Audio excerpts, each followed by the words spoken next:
예, 제가 신대원에 있을 때 그 라파 침술학회라는 게 있었어요. 침술, 그러니까 선교하는 목적으로 침술을 가르쳐주고 배우고 뭐 그런 것입니다.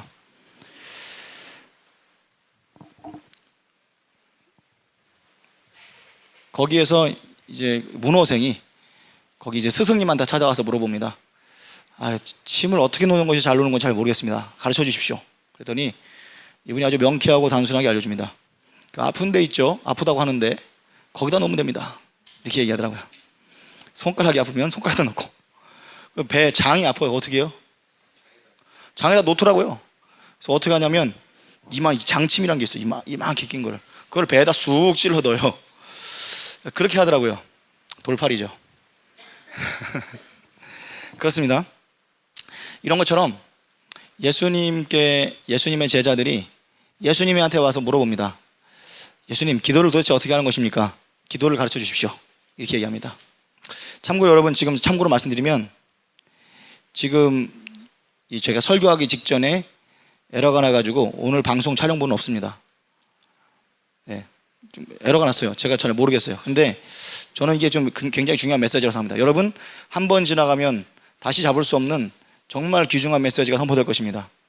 놀라운 메시지가 선포될 거예요. 여러분, 굉장히 들은 듯한 내용일 것 같지만 여러분들은 다 깨닫지 못했을 만한 내용이에요. 잘 들어보십시오. 예수님께서 하나님이신데 하나님이 직접 가르쳐 주신 기도라. 이 사람들이 그렇게 물어본 이유가 있었어요. 자신들에게 있어서 굉장히 예수님 오시기 전까지 존경받는 그 목사님이 세례 요한 목사님이었거든요. 그 세례 요한 목사님한테 가서 사람들이 막 배우는데 막 체계적으로 가르쳐 주는 거예요. 어떻게 금식하는지, 그리고 또 어떻게 하나님과 기도하는지 다 가르쳐주고 그러는 거예요. 그러면서 표준 기도 같은 것들을 가르쳐주는 거예요. 이렇게 기도하라고 알려줬어요. 제자들도 생각하기, 제자들 입장에서 생각하는데 우리 목사님이 더 대단하잖아요. 하나님이시잖아요. 하나님이 가르쳐준 기도 얼마나 더 대단하겠어요. 그래서 물어봅니다. 예수님, 당신의 기도를 가르쳐 주십시오. 당신이 하나님께 기도하는 그 기도를 가르쳐 주십시오 라고 했어요. 이거는 대단하죠. 예수님이 하나님께 기도하는 그 기도 내용을 가르쳐준다, 그런 의미거든요. 예수님께서 그러면서 말해줍니다. 오늘 말씀 내용, 그러므로 너희가 이렇게 기도하라, 이렇게 나오죠. 한번 살펴보면서 한번 보겠습니다. 한번 읽어보겠습니다. 시작. 그러므로 너희는 이렇게 기도하라. 이렇게 기도하랍니다. 이렇게 기도하라. 그래서 이 명령에 우리가 순종해서 주기도문 하루에 한 번씩 꼭 하죠. 여러분들이 새벽 예배라도 한번 나오면 주기도문은 꼭 하게 돼 있어요. 그리고 여러분들, 어떤 사람들은 주기도문을 주문처럼 이게 최고의 기도라고 계속해서 외우는 사람도 있습니다. 아무리 강조해도 이 중요성을 더욱더 표현할 수 없을 만큼 중요한데, 기도할 때 하나님을 부르죠. 하나님, 하늘에 계신 우리 아버지요 라고 부릅니다. 그리고 여러분들이 잘 보면 제가 지금 단락을 3개로 나눠놨어요. 어떤 내용입니까? 어떻게 나눠져 있죠?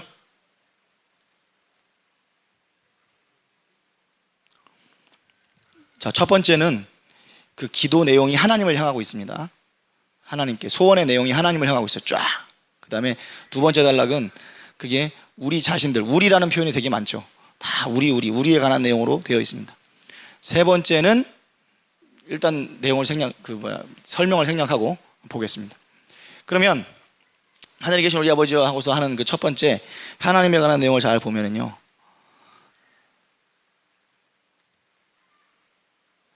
잘 보시면 주기도문 내용은 이게 전부입니다. 하늘에 계신 우리 아버지여, 하나님 불렀죠. 이름이 거룩히 여김을 받으시면 이게 끝입니다. 주기도문 내용의 전부예요, 이게. 근데 이 모든 내용이 다 여기에서 함께 모입니다. 우리가 사람이 존재하는 목적은, 하나님이 사람을 만들어 놨을 때 하나님을 거룩하게 만들기 위해서. 하나님이 우리가 거룩하게 만들고 안 만들고 그러는 거예요? 그런 게 아니거든요. 하나님을 우리가 칭송할 때 하나님이 영광을 받으세요. 이것은 분명히 존재하는 거예요. 우리가 다른 인격이 없는 생물들은 이걸 할 수가 없습니다. 오직 사람만 할 수 있어요. 하나님을 기분 좋게 만들 수 있고 영광을 돌릴 수 있어요. 이것을 위해서 하나님이 사람을 만들었습니다. 우리가 오직 사람만이 하나님의 이름을 거룩하게 만들 수 있다는 말입니다. 그 거룩하신 하나님의 이름은 더 거룩하게 만들 수 있습니다. 우리가 그렇지 않아도 즐거운 파티, 그 파티에서 우리가 파티가 그렇지 않아도 즐겁잖아요. 좋은 음식과 사람들이 많이 있고 즐거운 분위기. 근데 거기서 누가 갑자기 춤을 춰요. 엄청나게 뭐 화려한 춤, 아무나 못 추는 춤을 막 추는 거예요. 그랬더니 사람들이 더 열광을 해요. 와, 기분이 좋았는데 더 기분이 좋아져요. 그런 거죠. 우리가 하나님 앞에 우리의 몸의 재능이든 입술의 재능이든 재능을 통해서 하나님께 영광을 돌려드릴 때 하나님 영광 받으십니다. 하나님은 더 기뻐지시고 더 즐거워지세요. 우리가 어떻게 하는가에 따라서 하나님께서 더 영광 받으신다고요. 그걸 하나님께서 우리에게 요구하는 거예요. 하나님, 내가 하나님께 부탁드립니다. 하나님의 이름이 거룩히 영을 받기를 원합니다 라고 얘기합니다. 그러면서 그 다음에 하는 말이 나라에 임하옵시면인데, 이 나라에 임하옵시오나 저 거룩하게 여기를 받으시오나 다 똑같은 뜻이에요. 어떻게 연결이 되느냐면 하나님의 나라는 어디까지가 하나님의 나라냐면 하나님의 뜻이 통하는 데까지가 하나님 나라입니다. 우리나라가 저 독도 우리나라죠. 일본하고도 가까운데 왜 우리나라라고 합니까? 거기 우리나라 법이 통하고 우리나라의 그 군대가 상주하고 있어요. 제주도 우리나라랑 떨어져 있는데 그게 우리나라라는 걸 어떻게 표시합니까? 우리나라의 법이 통하고 있습니다. 대사관 외국에 있지만 우리나라의 법이 통하고 있으면 거기는 우리나라 영토예요. 미국도 마찬가지예요. 미국 대사관 우리 땅에 있지만 그 영토는 미국 땅입니다. 왜? 미국의 법이 통하고 있기 때문에. 마찬가지로 여러분들 하나님의 뜻하고 상관없이 살던 사람들이 하나님의 뜻으로 이렇게 하나님의 명령을 따르게 되는 그 영역은 그 사람 하나가 하나의 나라가 하나님 나라가 된 거예요. 하나님께서는 이것을 원하십니다. 우리들에게 이것을 기대하십니다. 하나님의 나라가 뜻이 통하는 그곳이 바로 하나님을 거룩하게 여기는 그곳입니다. 동일한 뜻입니다. 그리고 이것도 또 똑같은 뜻이에요. 뜻이 하늘에서 이루어진 것 같이 땅에서 이루어지다. 하나님의 뜻이 있어요. 하나님께서 마음에 원하는 것이 있어요. 우리가 인터컴 같은 거 하잖아요. 물 좀 떠다 주세요. 그러면 지금 물 떠달라고 하는 거는 이쪽 방에서 하는 얘기인데 실제로 물이 와요. 왜요? 그 뜻이 전달되었고 뜻이 통했기 때문에 그래요. 하나님이 하늘에서 우리에게 기대하는 게 있습니다. 하나님이 태초에 천지를 창조하셨을 때는 하나님께서 원하시는 거는 그냥 마음에 원하시면 됐어요. 아무리 큰 일이라 할지라도, 이 우주가 만들어지는 일이라 할지라도 하나님이 원하시면 그대로 되었어요. 그런데 하나님께서 이 사람을 만들고 난 이후부터는 좀 불편해지셨어요. 왜냐하면 사람을 통해서 하나님께서 일을 하시기 때문에 그래요. 이건 하나님이 왜 그런지 모르는데 분명히 하나님께서 지켜놓은 법이고 스스로 만들어 놓은 법이고 이 법을 한 번도 어기신 적이 없어요. 그 하늘에서 뜻이 이루어진 것처럼 땅에서도 이루어질 때는 반드시 하나님의 뜻을 따르는 사람을 통해서 이루어지게 되는데, 그러기 위해서는 첫 번째 하나님의 뜻을 따르지 못하는 사람은 하나님의 뜻을 모르는 사람, 하나님의 뜻이 그 사람에게 미치지 않은 사람한테는 그 사람이 우연히 하나님이 기뻐하실 만한 행동을 할 수 있지만 그거는 하나님의 뜻을 따르는 건 아니죠. 마찬가지로 하나님의 뜻이 통하기 위해서는 그 하나님의 뜻을 당기는 사람 혹은 받는 사람이 필요해요. 그리고 그것이 두 번째, 그래도 그 뜻을 따를 수도 있고 안 따를 수도 있어요. 그게 바로 사람이에요. 하나님은 어떻게 하나님의 이름이 거룩히 여김을 받느냐? 하나님의 뜻을 따르는 사람, 하나님의 뜻을 하늘에서 받아서 땅에서 이루는 사람, 그 사람을 통해서 거룩히 여김을 받고 그 사람을 통해서 나라가 임하는 거예요. 이게 하나님의 뜻입니다. 여러분들 미켈란젤로가 그린 이 천지창조라는 그림 아시죠? 이게 굉장히 대작이잖아요. 여러분 잘 보면 하나님이 세상 모든 참 만들고, 특히 이게 누굴까요? 그럼 저 남자가? 여러분 저 할아버지는 우리가 하나님인 거 알겠어. 자, 요 남자 누구예요?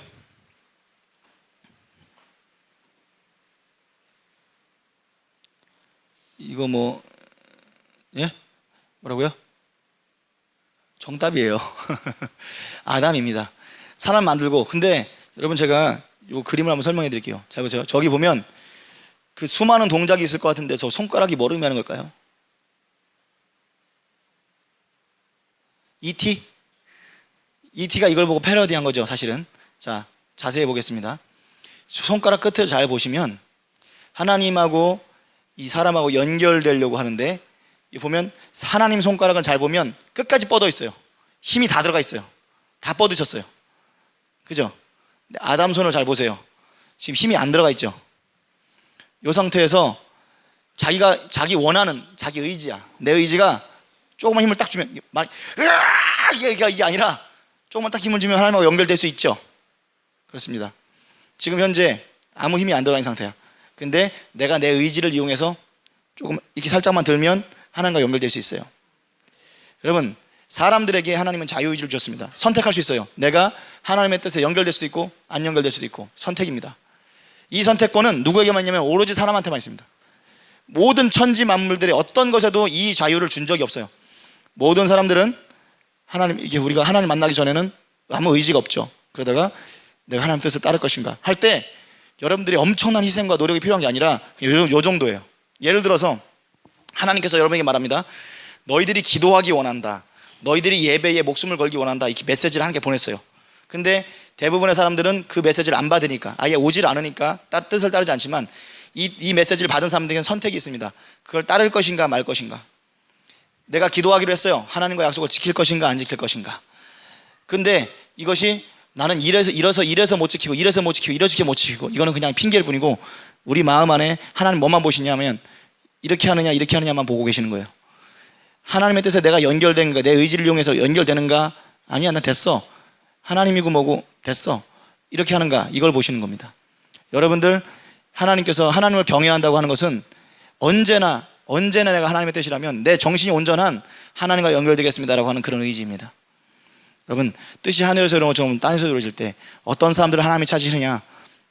손가락 드는 자들을 원하십니다. 그 하나님께서 하나님의 법을 지키는 것은 절대 어렵게 만들어 놓지 않았습니다. 굉장히 쉽게 만들어 놓으셨습니다. 그리고 그 법을 하나님께서는 따르시기 원합니다. 여러분들에게는 그 놀라운 선택권이 있습니다. 하나님이 여러분에게 선택권을 주셨습니다. 하나님의 뜻을 따를 수도 있고 안 따를 수도 있고, 성경의 모든 내용은 다 이 내용입니다.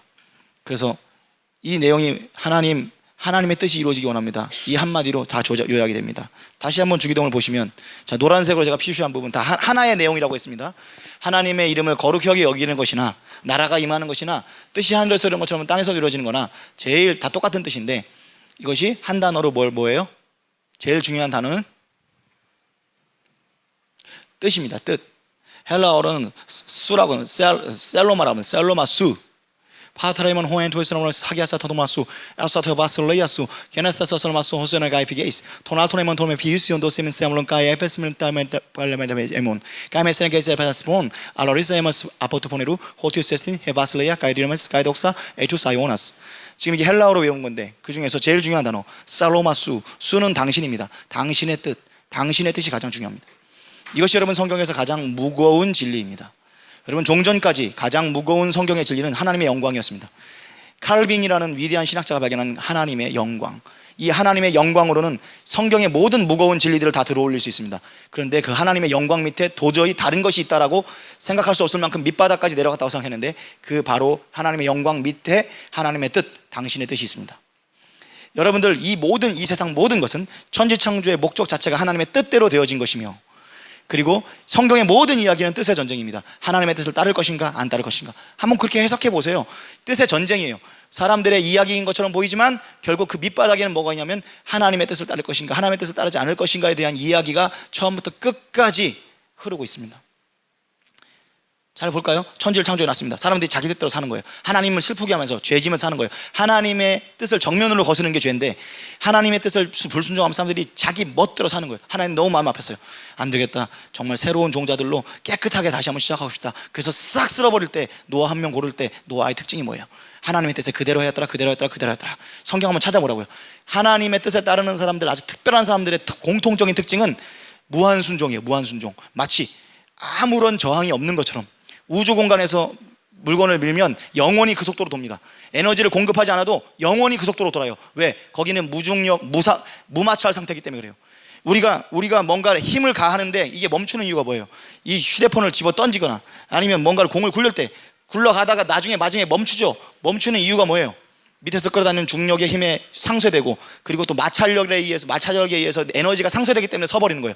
근데 에너지가 아예 상쇄되지 않는 우주 공간에서는 영원히 그 속도로 가요. 그러니까 보이저호라든가 이런 것들을 공중에다 띄워가지고 우주 끝까지 날려보낼 때 연료를 안 쓰고 계속 영원히 가고 있잖아요. 그 이유가 뭐냐면 에너지. 여러분의 마음을 그 상태로 만들어드릴 수 없을까요? 하나님 앞에 여러분 하나님의 뜻이 임하면 여러분 싫어요. 여러분 싫다고. 하나님 뜻 따르기 싫다, 이런 이유 저런 이유 때문에 싫어요. 그래서 여러분들이 처음에는 아버지 하고 시작했지만 나중에는 여러분들 신앙하고 상관없는 것처럼 살아가게 돼 있어요. 근데 만약에 하나님께 여러분이 구해서 여러분들의 마음의 중력 상태를 무중력 상태, 무마찰 상태로 만들 수 있다면, 여러분 그 사람이 누구냐? 그 노아 같은 사람들인 거예요. 그 사람이 아브라함 같은 사람들이에요. 하나님이 무슨 뜻이 임하면 전혀 마음에 거리끼는 게 없어요. 그냥 그대로 되는 거야. 그대로 되는 거예요. 이게 바로 신앙의 천재들이에요. 여러분 누구나 다 이 마음을 원해요. 은혜 많이 충만히 임할 때 영원히 하나님의 품에 살고 싶어요. 그런데 이게 잘 안 되죠. 이게 잘 안 돼요. 왜? 내 안에 있는 욕심이 끌어당기고 내 밖에서 악한 영들이 나를 하나님의 뜻 가까이 가지 못하도록 계속해서 잡아 끌는 힘이 있습니다. 그 힘 때문에 에너지가 상쇄되는 거예요. 여러분 뜻이 하늘에서 이루어진 것처럼 땅에서 이루어질 때, 여러분 어느 순간 이 진리를 발견했을 때 하나님의 뜻 온전히 그대로만 살고 싶다, 그렇습니다. 여러분 이렇게 사시기 바랍니다. 이렇게 사시기 바랍니다. 그런데 두 번째, 잘 보세요. 이 두 번째 있는 내용들이 그러면 이건 우리들에 관한 내용인가? 그렇지 않아요. 이것도 위에 있는 내용하고 동일한 내용이라는 것을 알 수 있습니다. 잘 보십시오. 자, 오늘 우리에게 일용할 양식을 주옵시고, 세 가지 내용으로 되어 있습니다. 오늘날 우리에게 죄진 자를 사여 준 것 같이 우리를 사여 주시고, 그리고 우리를 시험에 들게 하지 마옵시고 다만 악에서 구하옵소서. 이 세 가지 내용인데 이 세 가지 내용도 전부 다 하나님의 뜻하고 연결되어 있습니다. 그 중에서 제가 두 번째를 마지막으로 설명하고 첫 번째 설명해 보면 이런 것입니다. 우리는 하나님의 뜻대로 살려고 만들어진 존재예요. 그런데 우리에게는 하나님께서 뭘 주시냐면 자유를 주셨습니다. 내 욕심, 내 뜻, 내 생각이라는 게 있습니다. 그래서 하나님의 뜻을 내가 따를 수도 있고 안 따를 수도 있어요. 내가 까딱 하나님 앞에 하나님의 뜻을 따를 수도 있고 내가 마음대로 살 수도 있고, 그렇습니다. 그때 우리는 선택할 수 있어요. 근데 여러분 여기서부터 요걸 들을 수 있는 에너지가 없어. 우리가 만약에 뭐 눈뜰 힘도 없다 이런 표현 쓰잖아요. 우리가 예를 들어서 아무것도 못 먹었어요. 한 20일을 굶었어. 그래가지고 진짜 침대에서 일어날 힘도 없어요. 그러면 나에게 하나님의 뜻이 수신됐어요. 이게 하나님께서 원하시는 거다 아는데 내가 내 몸을 일으킬 수 있는 힘이 없어서 하나님의 뜻을 못 따를 수 있죠. 그게 뭐냐면 일용할 양식입니다. 일용할 양식은 우리가 하나님의 뜻을 수행하는 데 있어서 꼭 최소한으로 필요한 거예요. 예를 들어서 우리들의 기쁨을 위해서 금붕어를 방 안에 갖다 놓습니다. 금붕어를 우리 집안에다 키우기 위해서 우리는 금붕어가 살 수 있는 수조와 물, 그리고 또 여러 가지 그 바다 같은 그 물고기가 사는 환경 같은 것들을 이렇게 꾸며줍니다. 우리가 가끔 같이 나가다가 내 생명체와 교감하고 그런 어떤 나의 기쁨을 위해서 갖다 놓습니다. 근데 이 물고기에게 일용할 양식이 없다는 건 무슨 뜻이에요? 이 물고기를 갖다가 책상 위에다 그냥 올려놓는 거예요. 파닥파닥 하다가 죽겠죠. 그 생명체가 나에게 주는 그 기쁨을 나중에 못 주겠죠. 죽어버리면. 그게 바로 일용할 양식이에요. 우리가 하나님의 뜻을 따르기 위해서 이 세상에 존재하는데 하나님께서 나에게 왜 월급 주고, 내가 직장 왜 주고, 그리고 나에게 가족 왜 주고, 그리고 또 나에게 집, 의식주를 왜 주는가? 결국 마지막으로 가서는 하나님의 뜻을 따르기 위한 것인데, 어떤 사람들에게는 조금 넉넉하게 주고 어떤 조금 줘요. 근데 어떤 사람들은 그걸 그 자체를 목적으로 삼죠. 일용할 양식, 딱 내가 하나님께 영광 돌릴 때만큼만 필요한 양식, 그 이상을 좀 채워줄 수도 있고 약간 부족할 수도 있는데 그 부분을 하나님께 구하는 겁니다. 자, 그리고 나서 여러분 하나님의 뜻을 따르지 못하게 하는 저 일용할 양식 외의 조건은 하나밖에 없습니다. 이게 뭐냐면 우리를 시험에 들게 하지 마시고 다만 악에서 구하옵소서입니다. 우리가 하나님 앞에 하나님의 뜻을 따르지 않는 이유는 결국은 일용할 양식이 없어서 이걸 들 수 있는 힘이 없어서가 아니에요. 들 마음이 없는 게 문제예요. 이걸 들 수 있는 힘이 없는 거는 보통 사람들이 핑계를 댈 때 요거 내가 이래서 안 됩니다. 근데 사실은 다 거짓말이고, 진짜는 뭐냐면 이걸 들 마음이 없는 거예요. 사람은 마음이 있으면 뭐든지 합니다. 에너지가 필요하면 에너지를 구해서라도 합니다. 중요한 건 이 마음이 없는 건데, 그 마음이 없는 원인, 하나님의 뜻을 방해하는 두 가지 원인이 바로 시험에 드는 것과 그리고 또 악에게 유혹을 받는 것입니다. 우리가 하나님을 따르고 싶지 않은 내 마음, 그게 시험이에요. 안에 내 내적인 요소가 시험이고, 악은 뭐냐면 내 밖에서 나를 끌어당기는 힘입니다. 사실은 그런데 악조차도 내 안에 욕심이나 다른 뜻이 없으면 나를 끌어당길 방법이 없어요. 그 악도 적극적인 바깥의 힘이지만 내 안에 있는 욕심, 하나님의 뜻과 다른 것을 자극해서 우리를 끌어당기는 거예요. 그러므로 여러분 만약에 무중력 무마찰 상태가 된다는 것은 무슨 뜻이냐? 여러분들 안에 우리가 욕심을 완전히 거세시킬 수 있어요? 그 불가능하겠죠? 근데 완전히 거세지신 것 같은 똑같은 효과를 만들어낼 수는 있잖아요. 내 의지를 내 욕구를 거절하는 데 사용할 수 있잖아요. 내 자유의지를. 마찬가지로 내가 시험에 빠진다는, 여러분 다시금 얘기하지만 교회와 모든 하나님 나라의 가장 큰 장애거리는 시험입니다. 시험. 이 시험의 책임의 잘못은 100% 다 자기 자신에게 있어요. 이 시험 든 사람이 꼭 말하는 건 뭐라고 얘기합니까? 바깥의 조건을 얘기하죠. 누구 때문에, 뭐 때문에, 이런 상황 때문에. 그런데 절대적으로 그 모든 시험은 다 자기 자신 안에 있는 거고, 자기가 넘어진 거고, 그것은 일종의 죄예요. 왜? 하나님의 뜻대로 사는 거고, 하나님의 뜻을 거절하는 게 죄인데, 하나님의 뜻을 내가 내 스스로 거절하는 거예요. 왜? 내가 시험에 빠진 결과. 내가 그러고 싶지 않다는 거죠. 내가 시험에 빠진 사람들, 그래서 어떻게 하면 내가 교회 가고 싶지 않아, 내가 기도하고 싶지 않아. 이 마음은 마음에서부터의 문제예요. 여러분들이 그러므로 여러분들이 시험에 빠지려고 할 때, 여러분들 그것을 영적으로 조금 성장한 사람, 영적으로 성장하지 않은 사람들은 어떻게 해요? 도와줘요, 옆에서. 그러면 안 되죠. 그렇게 하면 안 되는 겁니다. 가르쳐줘요.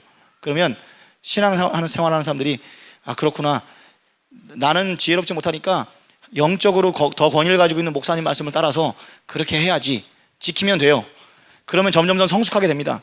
그런데 어느 정도 일정 정분, 이 모든 신앙의 기본을 다 아는 사람들은 전적으로 모든 책임을 다 자기가 지고 있습니다. 내가 만약 마음 가운데 시험 드는 마음이나 불평 드는 마음이 생겼어요. 그러면 그때 어떻게 해야 되냐면 빨리 제자리를 자기가 찾아가야 돼요. 마음을 신앙의 정석대로 예배를 찾든지 아니면 기도를 하든지 신방을 받든지, 그래가지고 이 시험을 빨리 돌려놔야 되는데, 그렇지 않으면 그게 나중에 뭐로 가냐? 죄로 갑니다. 반드시 죄는 형벌이 있습니다. 그 자기 책임을 다 져야 해요. 그렇게 됩니다. 그래서 여러분, 우리는 이 예수님께서 평안이라는 것을, 샬롬이라는 걸 굉장히 중요시 여기거든요. 너희들 마음을 샬롬의 상태로 유지하라는 걸 굉장히 중요시 여겨요.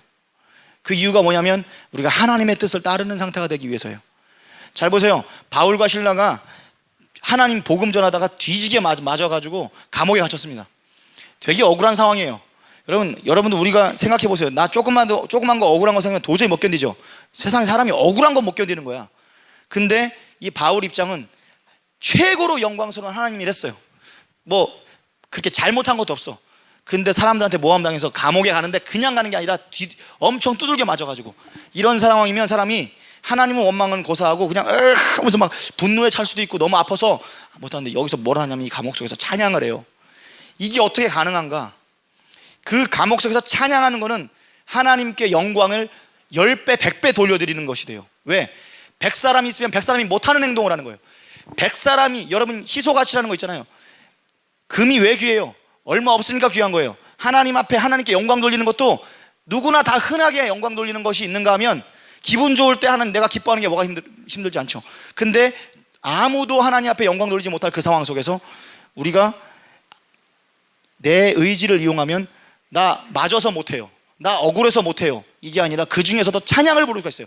그 마음에 평안함이 있기 때문에, 시험이 없고 시험을 뛰어넘어서 내가 내 마음이 정말 기쁘고 그 기쁜 마음을 가지고 진심으로 하나님을 찬양할 때 하나님께서 무시무시하게 영광 받으시는 거예요. 그러니까 여러분, 그래서 마음을 지켜야 되는 거예요. 여러분들 하나 실족해가지고 다른 사람 옆에 실족시키고 이런 거는 엄청나게 큰 죄인데, 거기까지 가기 전에 이미 누가 봐도 실망스럽고 절망스러운 상황인데도 불구하고 하나님의 명령에 따라서 이 마음을 잘 지켜서 내 에너지가 하나님을 찬양하는 에너지로 만들어내기를 하나님께서 기대하고 계세요. 그러기 위해서는 여러분, 마음이 흔들림이 없어야 됩니다. 흔들림이라는 것은 굉장히 중요한 건데요, 이게 바로 샬롬이에요. 예수님께서 제자들이 예수님 돌아가시고 나서 부활하셨다는 소문은 들리는데 예수님 본 적은 없고, 어떤 사람들은 믿어야 되나 말아야 되나 이러고 있는데 숨어 있었어요. 왜? 예수님 돌아가시는 거 보니까 예수님 제자들인 우리도 위험할 수 있겠다, 잡아다가 다 똑같이 죽일지도 몰라. 그래서 막 숨어 있었습니다. 그 숨어서 두려움에 벌벌 떨고 있는, 벌벌 떨린다는 건 흔들리는 거예요. 흔들리는 마음을 가지고 있는 그 제자들에게 예수님이 문을 팍 통과해가지고 오셔가지고 하시는 말씀이 평안하라, 샬롬. 부활하신 예수님이 이 제자들한테 짜잔하고서 엄청 멋있게 지금 해가지고 얼마나 멋있는 말 하실 수 있는 설교가 많겠어요. 근데 다 필요 없고 평안하라, 샬롬이라고 했습니다. 이 샬롬이라는 상태가 왜 중요하냐? 샬롬이 돼야지만 우리가 하나님의 뜻을 따를 수 있기 때문에 그래요. 이 샬롬이 파괴되면 우리는 하나님의 뜻을 따르지 못하고 필연적으로 죄를 짓게 돼 있어요. 그러므로 여러분, 이 샬롬이 굉장히 중요한 건데, 마음이 흔들림이 없는 것이 중요한데, 이 흔들림의 차이가 어떤 차이느냐. 여러분, 그 영화를 찍은 걸 보면은 참 놀랍죠. 한 2시간짜리의 분량의 영상인데 그 영상이 가지고 있는 가치가 돈으로 따져도 엄청나고, 그 사람들의 피와 땀을 따져도 굉장하죠. 그 1초에 만약에 가격을 매긴다면 얼마 정도 되겠어요? 대단히 인간의 모든 어떤 노력과 이런 것들의 참 예술 작품이에요.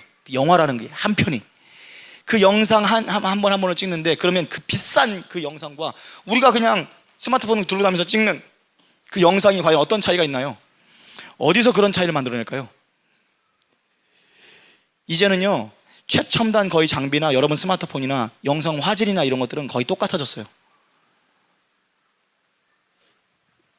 거기에는 그 무게를 가르치는 그 시나리오의 무게가 있겠고, 또 남들이 함부로 촬영할 수 없는 촬영 기법의 무게가 있겠고, 그런 것으로서도 가치가 흘러나오겠죠. 우리가 못하는 것들, 그 1초에 그렇게 무겁게 가격이 매겨지는 그런 원인이 있을 거예요. 근데 사람들이 잘 모르는 것 중에 하나가 카메라의 흔들림. 이 흔들림을 잡을 수 있느냐 없느냐가 수천만 원이 왔다 갔다 하는 거예요. 우리가, 여러분들이 스마트폰이든 뭐든 카메라를 들고, 핸드헬드 카메라를 들고 찍잖아요. 그러면 미세한 흔들림이 있습니다. 그래서 그 흔들림이 있는 영상을 보면 이게 아마추어구나 하고서 티가 팍 나요. 근데 그 흔들림을 마치 기계처럼 완벽하게 잡을 수 있는 그 기계가 수천만 원, 수억 원이, 우리 같은 사람들은 범접할 수가 없는 그런 기술입니다. 그런데 이것도 최근에 잡혔어요. 이것도 상용화가 됐습니다. 그게 뭐냐면 자이로스코프라는 기술이에요. 여러분들, 우리가 손으로 들 때 미세하게 손떨림이 있어요. 그래서 여러분 영상 찍어보면 아무리 여러분이 천천히 멋있게 찍으려고 해도 이 흔들림이 있어요. 그래서 우리는 어떻게 하냐면 2가지 선택이 있습니다. 자이로스코프 기술을 이용하든지 아니면 삼각대를 이용하든지. 삼각대는 뭐예요? 카메라가 흔들릴 수 있는 조건을 다 사라지게 만드는 거예요. 그냥 다리를 탁탁탁 세우고 카메라를 아예 움직이지 않게 고정을 시켜요. 그러면 흔들림이 없죠. 지구가 흔들리지 않는 이상. 그죠? 그런데 그거는 고급 영상이 나올 수가 없어요. 그렇게 해서는. 문제는, 그러면 움직이면서도 불구하고 흔들림이 없을 수 있나? 그게 바로, 여러분들 이런 거예요. 막 영화 같은 데 보면은 카메라가 막 공중에 떠 있는 것처럼 쫙 해서 막 이렇게 해가지고 땅바닥도 훑었다가 자동차 바퀴를 이렇게 쓱 지나가서 사람까지 올라오고 이렇게 하죠. 이거 우리 같은 사람도 못 찍죠. 근데 그 영상 보면 흔들림이 하나도 없어요. 그 어떻게 그렇게 움직이면서도 흔들림이 없을 수 있는가? 그것은 바로 이 자이로스코프라는 기술 때문이에요. 여기에 이 자이로스코프 기술이 들어가 있거든요. 이게 짐벌이라는 건데 스테빌라이저라는 기술입니다. 제가 전원을 집어넣고 작동을 시키면 지금 얘가 팍 섰죠. 얘가 지금 전혀 수평을 유지하면서 전혀 흔들리잖아요. 잘 보세요. 지금 수평을 유지하면서 얘가 지금 계속해서 똑같은 방향을 쳐다보고 있죠. 내 손은 지금 미세하게 흔들고 있는데 여기 있는 모터 3개가 끊임없이 내 손의 움직임에 반대로 움직이면서 얘를 조금도 미동도 없게 만들어요. 그래서 심지어 제가 이렇게 해서 이렇게 올려도, 그래서 영상, 굉장히 비싼 영상, 화질로는 따라잡을 수 없는 그 무흔들림의 영상을 만들어주는 기술이 바로 스테빌라이저, 자이로스코프 기능입니다. 여러분들에게 있어서 시험거리가 찾아와요. 여러분들의 마음 가운데, 여러분이 이게 이 명품 영상이 되는 비결은 뭐냐면 흔들림에 있습니다. 모든 사람들이 다 흔들림이 와요. 내가 직장에 문제가 오고, 자녀가 속을 시키고, 그리고 또 신앙생활 하는데 이런 불만이 없고 저런 불만이 와요. 근데 거기에 대해서 흔들림에 다 흔들리는 사람 있잖아요. 그리고 그 흔들림의 내용도 대단히 중요한 것도 아니야. 그 흔들림이 모아서 여러분들이 시험에 드는 거예요. 그 시험에 드는 건 누구 잘못이라고요? 100% 자기 잘못이에요. 그리고 그거에 대한 벌을 받아요. 죄기 때문에. 근데 여러분들, 시험에 드는 거는 우리가 거꾸로 자꾸 남 탓이라고 생각하죠. 절대 그렇지 않아요. 여러분들, 예수님을 믿는 우리들은요, 예수님 입장에서 생각해봐요. 죄를 지금 우리가 지었거든요. 근데 왜 그분이 고통을 받아야 돼요? 그분이 사람의 몸을 입는 것도 수치스러운데 왜 사람들, 우리도 안 당하는 그런 고통과 그런 죽음을 당하시면서 그렇게 하시냐고. 하나님의 뜻 때문에 그래요. 하나님의 뜻이라면 내가 어떤 고통이라 할지라도, 어떤 희생이라도 치르겠습니다 하는 것이 우리고요. 1만달란트 빚진 자가 뭔지 아세요? 여러분들, 내가 너희들 엄청난 죄를 사해줬잖아. 그거 믿어? 그러면 너희들 상대방에게 그 죄 짓는 거 사해 주란 말이야. 그게 바로 저 내용이에요. 우리가 왜 샬롬을 못 유지하느냐? 우리가 우리에게 죄 진 자를 내가 용서하지 못해서 그래요. 이게 단순한 것 같지만 성경 전체 여러분이 하나님의 뜻에 대해서 유일하게 지킬 내용이에요. 교회에서 사람들이 어떻게 해서 시험 들어서 나가게 되는 줄 알아요? 그 뿌리를 찾아봐요. 그 사람들 불평하는 거 얘기해봐요. 그러면 본질적인 거 없어요. 이 교회는 왜 하나님의 뜻을 전하지 않습니까? 왜 전도하지 않고 기도하지 않습니까? 이런 불평을 낳는 사람들이 거의 없어요. 없어요. 아예 없어요. 전부 다 여기는 왜 주방이 왜 이 모양이지? 왜 목사님이 저런 말을 하지? 그냥 넘어가면 되는 거야. 아무런 하나님 나라의 영향도 없어. 근데 그게 내가 싫은 거야. 내가 하나님이기 때문에 감히 나의 뜻을 거스리는 거는 용서할 수가 없는 거예요. 그걸 못 견뎌요. 그럼 죄이기 때문에 그걸 빨리 해결해야 되는데 그 자신은 그걸 해결 못해요. 해결 못하고 계속 쌓아놨다가 결국 자기가 자기 스스로 넘어지는 거예요. 아시겠습니까? 지금 이거는요 모든 교회에서 일어나고 있는 건데 이게 얼마나 큰 죄인지를 몰라요. 기본이 안 돼 있으니까 하나님의 뜻을 따르는 게 것이 내 생각대로 되는 게 교회가 아니에요. 보여 어떤 사람이 있는데 옷차림이 마음에 안 들어. 저 왜 저러지? 옷차림이 저거 내 생각이 왜지? 그런 것들 막 쌓이고 저 사람 생긴 것도 마음에 안 들고 다 마음에 들어. 근데 처음에는 몰라요. 그게 자신의 어떤 신앙에 얼마나 그 큰 어떤 그 균열을 가지고 있는지, 어떤 큰 흔들림을 가지고 있는지를 잘 몰라요. 그러니까 그걸 그냥 방치합니다. 그러다가 결국은 망합니다. 망해요. 시작은 별거 아닌 거였어요. 여러분, 악은 뭐냐면 내가 하나님의 뜻대로 열심히 살려고 노력하고 있어요. 시험에 안 들려고 열심히 노력하고 있는데 내가 원한다고 해서 내 마음대로 되느냐? 그렇지 않아요. 여러분을 도와주는 하나님이 있는가 하면 여러분을 방해하기 원하고 여러분을 실족하게 시키길 원하는 악도 있어요. 그래서 그 악한 세력이 여러분을 자꾸 건드려. 슬슬 난 하나님께 가고 싶은데 내가 제일 좋아하는 돈을 가지고 자꾸 끌어당겨. 야, 너 어디 주일날 일하러 가야지. 돈 더 벌어야지. 이런 유혹, 이게 지금 내 마음속에서도 솟아나오고 있다 하지만 악한 세력이 여러분들에게 일부러 바깥에서 끌어당기는 그런 에너지가 있단 말이에요. 그 모든 것을 다 이기고 흔들림이 없어야 돼요. 여러분의 마음이. 그래야만 하나님 뜻대로 살 수가 있는 거예요. 여기에 넘어가면 죽는 거예요. 한 발, 두 발, 세 발 넘어가다가 지금 자기만 넘어지는 게 아니라 자기를 쳐다보고 있는 주변의 사람들까지 다 흔들리게 만드는 거예요. 여러분, 하나님의 뜻 가운데 여러분이 아름답게 사는 거 둘째치고 여러분 자신이나 흔들지 마십시오. 예. 여러분 자신이나 절대 흔들리지, 무슨 일이 있어도 흔들리지 마세요. 누가 와서 무슨 소리를 하든 어떤 시험 드는 얘기를 하든 누가 아무리 흔들리고 있든 간에 여러분은 여러분 자신을 지키란 말이에요. 그게 여러분 하나님의 뜻 기본이고, 예수님이 저 기도를 왜 맨날 시켰겠어요? 맨날 저거에 넘어지니까, 하루에도 수천 번씩 저것 때문에 넘어지니까 예수님이 너희들 하나님의 뜻을 따라야 되는데 그 뜻을 따르는데 기본은 뭐냐면 마음의 샬롬이야. 마음 가운데 내가 하나님의 뜻을 따르겠다고 하는 이 의지를 꺾이게 만드는 여러 가지 이유 핑계 대지 말고, 지금 삼각대를 세워놨는데 다리 한쪽이 부러졌어요. 그래서 나는 기울 수밖에 없어요. 그런 게 아니라 움직이고 있는 동안에도 너희들 마음 중심 안에, 생명의 근원된 너희 중심 안에 자이로스코프가 있어서 계속해서 너희들이 마음을 움직여서 환경에 대해서 기쁨을 유지하란 말이야. 그 어떤 환경이라 할지라도 기쁨을 유지하란 말이야. 이게 바로 하나님이 여러분에게 원하시는 겁니다. 그래야만 여러분이 하나님의 뜻대로 살 수 있어요. 이게 기본이에요. 그런데 이걸 적극적으로 공격하는 방법이 뭐냐면, 내가 하나님의 뜻에 순종해서 나에게 죄 지은 자를 사하여 주는 거 있죠. 이거는 아주 처음에 굉장히 기본적인 것부터 시작해요. 내 눈에 꼴 보기 싫은 거, 그거를 그냥 괜찮아, 저렇게 해도 괜찮아, 이거 여러분 연습하세요. 여러분들 안에 어떤 마음에 안 드는 일이 생겼어요. 그게 교회든 사회든 꼭 기억하세요. 여러분, 그 불끈 하고 마음에 들어올 때 여러분들이 어떤 드론을 띄워야 되냐면, 그래도 상관없어, 그래도 괜찮아, 이게 떠올라야 돼요. 그래서 이걸 탁 상쇄시키면서 마음의 흔들림을 없애야만 합니다. 예, 그래도 괜찮아요. 목사님이 예전에보다 왜 이렇게 살이 쪘지? 괜찮은 거예요. 아시겠죠? 그거 그냥 내버려두잖아요? 그럼 나중에 어디까지 가나요? 목사님 영성이 없어졌나 봐, 이렇게까지 가요. 바보같이. 그렇게 그래도 괜찮은 거예요. 아무 상관없어요. 아무 상관없어요. 그런 마음들, 그러한 마음들, 조그만 것들이 들어오는 것들 있죠? 그거를 잘 해야 돼요. 그렇게 시작하는 거라고요. 그렇게. 앞으로는 여러분들 마음에 흔들리지 않을 뿐만 아니라 다른 사람이 흔들린 것까지 잡아줘야 되는 게 여러분의 역할이에요. 여러분, 하나님의 나라와 영광을 위한 고민만 하세요. 내가 지금 하고 있는 이 말이, 내가 하고 있는 행동이 하나님의 나라와 영광을 위해서, 하나님의 뜻을 위해서 지금 기여를 하고 있는 건가? 아니면 쓸데없이 안 해도 되는 생각해가지고 나 혼자 흔들리고 있는 건가? 이 생각을 하시라고. 이게 바로 기본인 것입니다. 그렇습니다. 여러분, 삼각대 샬롬 하지 마시고 자이로스코프 샬롬 하시기 바랍니다. 여러분의 마음을 끊임없이 움직이세요. 끊임없이 움직여서 예수님이 원하시는 그 마음 상태로 항상 갖다 놓으세요. 항상 갖다 놓으시기 바랍니다. 축복합니다. 그러면 여러분, 여러분의 신앙은 계속해서 성장할 것이고 하나님이 기뻐하는 모습으로 계속하게 갈 겁니다. 제가 장담하건대 성경에 남아있는 모든 위인들은 100% 다 자이로스코프 샬롬을 가지고 있습니다. 삼각대 샬롬이 아니에요. 삼각대 샬롬 뭐예요?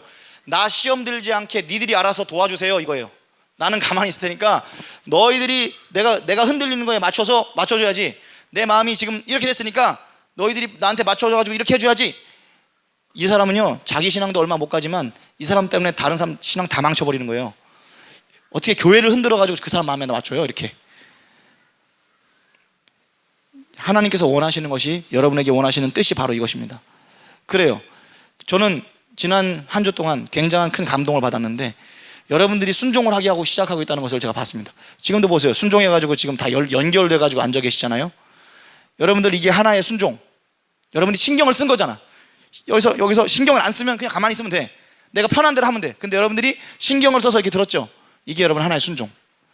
여러분들이 오늘 지각한 사람이 없었는데 혹시 있었으면 속으로 그냥 찔리시고 고백을 하지 마세요. 지각을 하지 않기 위해서 시간을 맞춰서 왔어요. 그것도 신경을 써야 되는 거예요. 그것도 하나님의 말씀을 기억하고 순종한 거예요. 여러분 이렇게 순종을 늘려나가시기 바랍니다. 네. 지난번에 그랬어요. 하나님과의 약속이라고.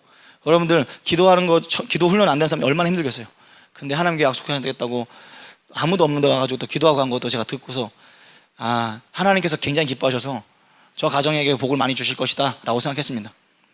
그러면 그 가정에만 복을 주냐? 아니죠. 순종하는 여러분들이 하나님 앞에 이거 하나님의 뜻이라고 생각해서 순종하면 복을 주십니다. 지금 우리 씨앗교회가 지금부터 엄청난 복에 이제 박차를 가게 될 건데, 왜 그렇게 될 수밖에 없냐? 제가 하나님 앞에 순종하고 있기 때문에요. 제가 하나님 앞에 마지막까지 요 부분은 나 편하려고 좀 순종 안 하고 있던 부분 하나를 드렸어요, 하나님 앞에. 그랬더니 하나님께서 엄청난 영권을 허락하여 주시네요. 이제 여러분들이 순종할 차례입니다. 별거 아닌 것들이에요, 다. 여러분들 여기서부터 요 정도 힘만 주면 되는 거예요. 여러분들이 마음만 쓰면 되는 거예요. 이걸 이렇게 못 드는 데는 육체의 힘이 없어서 못 드는 게 있고, 마음이 하기 싫어서 안 드는 게 있는데 어떤 게 더 많겠어요? 어떻게 더 많은 정도가 아니라 100% 여러분 마음에 달려있는 것입니다. 하나님의 뜻을 따라가시기 바랍니다. 육체의 에너지를 가지고 따라가시기 바랍니다. 그래서 여러분 성경 말씀에 보면 기도가 왜 중요하느냐? 여러분들 안에 이걸 들 수 있는 힘이 없어. 여러분들이 욕심을 이길 수 있는 힘이 없어요. 그때 하나님께 기도를 한다는 것은 무슨 의미냐면, 하나님과 이 손가락이 마주 닿아서 하나님부터 능력이 공급되는 걸 의미해요. 그래서 내가 지금 염려할 상황이야. 내가 도저히 염려하지 않고는 버틸 수가 없는 그런 상황인데, 빌립보서 4장 6절에서 7절 말씀은 뭐라고 우리에게 요구하냐면, 아무것도 염려하지 말고, 지금 염려가 되는데 염려하지 말래요. 우선 다만 모든 일에 기도와 간구로 너희 구할 것을 감사함으로 하나님께 아뢰라. 자, 요거 아뢰는 거 할 수 있잖아요. 여러분들 딴 데 가서도 하소연하잖아. 여러분 힘들고 어려운 거 있으면 사람들한테 가서도 하소연하잖아요. 그거를 사람들한테 하지 말고 하나님한테 하래요. 그게 이제 기도예요. 간구예요. 그 하나님께 하면 모든 지각에 뛰어난 하나님의 평강이, 이걸 원어로 하면 하나님의 샬롬이 그리스도 예수 안에서 너의 마음과 생각을 지키시리라. 이게 뭐냐? 자이로스코프예요. 환경이 움직이는 게 아니야. 내가 당장 염려거리가 사라지는 게 아니에요. 내 염려가 이렇게 기울면 내 마음이 이렇게 기울었던 거를 모든 지각에 뛰어난 하나님의 평강이 나에게 임해서 정상화되는 거예요. 이렇게 흔들어도 저렇게 흔들어도 항상 수평을 유지하는 거예요. 하나님께서 가장 기뻐하시는 마음을 유지하는 거예요. 이 기뻐함을 마음을 유지해야만 우리가 감옥 속에서 찬양할 수 있는 거고, 우리가 어려움을 당해도, 그리고 또 누가 죄가 나를 유혹해도 항상 하나님께 대한 올바른 태도를 유지할 수 있는 거예요. 마음이 생명입니다. 그래서 잠언 말씀에 모든 지켜만한 것과 더욱 네 마음을 지키라. 생명의 근원이 이에서 남이니라 하는 이유가, 여러분 마음 놓치면 같이 넘어지는 거예요. 여러분 마음 못 들으면 사는 거예요. 여러분들이 시험에 들지 않는 것을 넘어서서 여러분들이 하나님 기뻐하시는 이런 행동들을 살게 되는 거예요. 예수님께서 가르쳐 주신 기도의 의미가 바로 이것입니다. 우리는 하나님의 뜻을 위해서 존재하는 사람들이고 그 하나님의 뜻을 위해서 최선을 다하는 사람들이에요. 나중에 교회나 여러분 개인이나 천국 가서 계산하는 건 이거 하나밖에 없어요. 네가 너에게 주어진 시간 동안 얼마나 하나님의 뜻대로 살았는지, 얼마나 하나님의 기쁨대로 살았는지. 지금 불신자 자녀들이 구원받지 못해가지고 안타까운 게 뭔지 알아요? 그 사람들이 마지막에 가서 할아버지 돼서 구원받을지도 몰라요. 그러면 오케이냐? 그렇지가 않아요. 그 사람에게 주어진 시간이 있는데 하나님을 위해서, 하나님의 영광을 위해서 산 시간이 없게 되잖아요. 그걸 부끄러운 구원이라 그래요. 여러분들이 지금 예수님을 조금이라도 먼저 믿었으면 지금도 여러분들이 어영부영 시간이 가죠. 하나님께 여러분이 기쁨을 드릴 수 있는 가능성으로 있는 여러분의 시간들이 그냥 여러분들을 위해서 계속 사용되고 그냥 어영부영 가는 거죠. 이거 하나님께서 안타까워하는. 여러분들의 마음을 잘 지켜서 예수 그리스도께서 그렇게 명령하시던 샬롬의 상태로 만들어서 그 흔들림이 없는 마음을 가지고 하나님의 기쁨을 위해서 오늘도 하나하나 계속해서 성과를 만들어내시기를 축복합니다. 기도하겠습니다. 사랑이 많으신 하나님,